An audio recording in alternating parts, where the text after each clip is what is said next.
오늘 하루 대한민국의 눈과 귀가 집중됐던 헌법재판소 모습입니다. 정치를 잘못했다고 해서 마음에 안 든다고 해서 탄핵되어서는 안 됩니다. 국민의 명령을 이행해야 된다는 그런 막중한 책임감과 박근혜 대통령 탄핵 심판 최후 진술은 길었고 국회 측과 대통령 측의 대립각은 가팔랐습니다.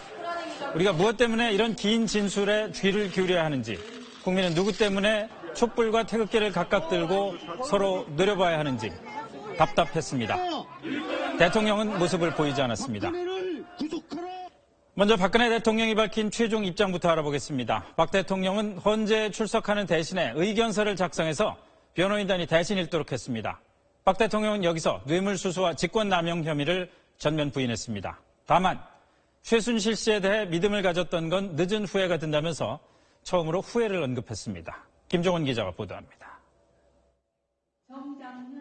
박근혜 대통령은 공무상 비밀 누설과 인사권 남용은 사실이 아니라고 가장 먼저 주장했습니다. 정당한 인사권을 행사해 공무원을 면직한 사실은 있지만 특정인의 사익엔 협조하지 않았다고 주장했습니다. 또 최순실 씨는 유치원 경험이 있지만 국가정책 전문성은 없다며 정책이나 외교 문제를 최순실과 상의해서 결정하는 건 상상조차 할 수 없는 일이라고 했습니다. 다만 최 씨에 대한 믿음을 경계했어야 했다는 늦은 후회가 든다고 밝혔습니다. 미르와 K스포츠재단은 국가 브랜드 이미지 제고라는 좋은 뜻으로 전경련 주도로 만든 재단임을 강조했습니다.